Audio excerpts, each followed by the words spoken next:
Баткен өрт астында қалды. НАСА Қырғызстанның аймағында масштабтуу өрттөнүүлөрдү байкаган.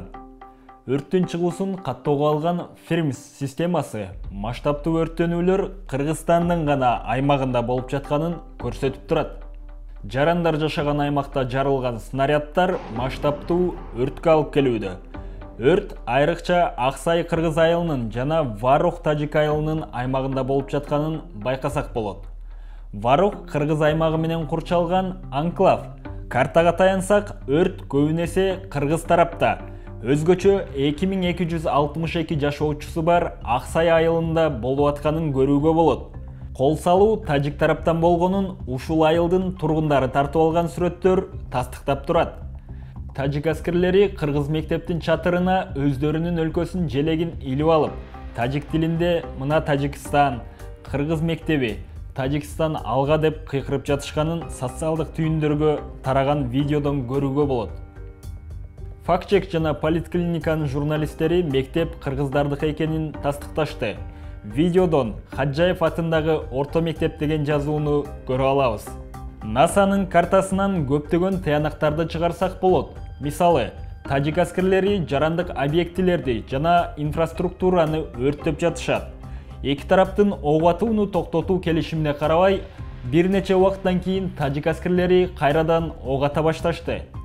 16 сентябрда социалдык түйүндөргө сакалчан, кара кийим кийген тажик эркек кишилердин 10 секунддук видеосу тарады.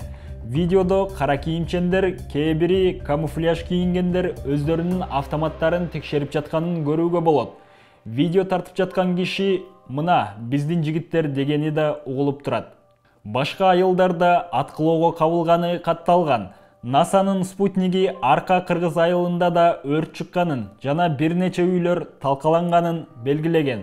Достук айылына жыла турган болсок, тажик тарап 3 минометтон ок атканын 17 сентябрь күнү саат 11:15 УКМКнын чегара кызматынан билдиришти. Тажикстан бул айылдын таза суу алчу резервуарын талкалап салган. Тажик жарандары бул айылдан көчүрүлүп кеткен элдин үйлөрүн талкалап тоношкон. Бул тууралуу президенттин Баткен облусундагы ыйгарым укуктуу өкүлү Абдикарим Алибаев билдирди. Интернационал Кыргыз айылы. Бул жерде тажик аскерлери жана жарандык кийимчен адамдар үйлөрдү жана дүкөндөрдү өрттөп салышкан. Буга далил катарында журналист Төрөкул Дооровдун тартып алган кадрларын көрсөтсөк болот. Кадрдан өрттөлүп кыйраган базарды көрүүгө болот. Андан сырткары жакын жайгашкан имараттар да талкаланган. Борбордук айылы да өрттөнүп жатат. Канча адам жабыр тартканы белгисиз. Ооруканаларга 18 сентябрь күнү түшкөн жаракат алган кыргызстандыктардын саны 134кө жеткен. Бул маалыматты Кыргыз Республикасынын Саламаттыкты сактоо министрлиги билдирди.